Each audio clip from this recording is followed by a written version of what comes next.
کسان کی نصیحت۔ کہتے ہیں کہ ملک گور کا بادشاہ بڑا سخت گیر اور لالچی تھا۔ لوگوں کو پریشان کرنے کے نت نئے طریقے سوچتا رہتا تھا۔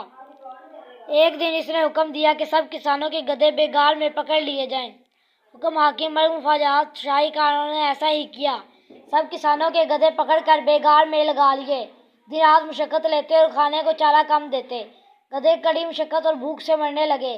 ایک دن بادشاہ جنگل میں شکار کرتے ہوئے اپنے لشکریوں سے بچھڑ گیا اور بھٹک کر ایک گاؤں میں جا نکلا، جہاں اس نے ایک کسان کو دیکھا جو ڈنڈے سے اپنے گدھے کو پیٹتے ہوئے اس کی ٹانگ توڑنے کی کوشش کر رہا تھا۔ بادشاہ بڑا حیران ہوا کہ یہ کیا ماجرا ہے، یہ کسان اپنے گدھے کو بری طرح پیٹتے ہوئے اس کی ٹانگ توڑنے کی کوشش کیوں کر رہا ہے؟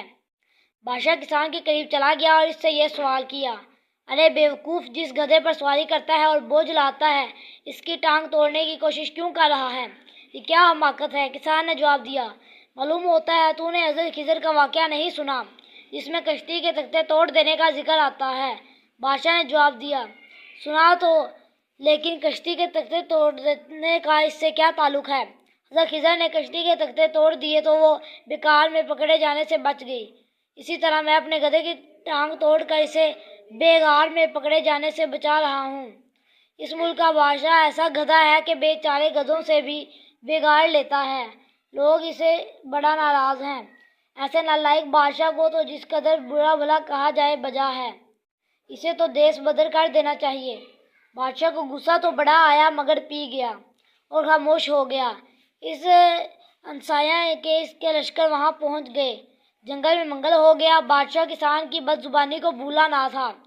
سپاہیوں کو اسے گرفتار کر کے لانے کا حکم دیا۔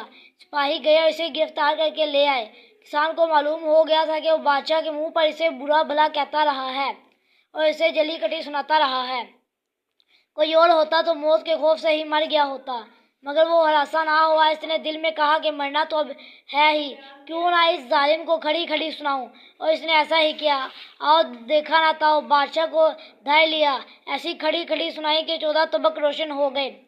کسان کی باتیں اگرچہ کڑوی تھیں مگر سچی تھیں، ان میں سچائی تھی، اور سچائی اپنا اثر دکھائے بغیر نہیں رہتی۔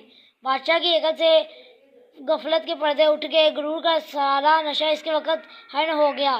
اس نے اس وقت توبہ کی اور کسان کو انعام و اکرام سے نوازا۔ حضرت سعدی نے بڑے مؤثر انداز میں یہ بات بتائی ہے کہ جابر بادشاہ کے سامنے اس کی برائی کرنا سب سے بڑا جہاد ہے۔ اگر بات کرنے والا خوف و لالچ سے بالا تر ہو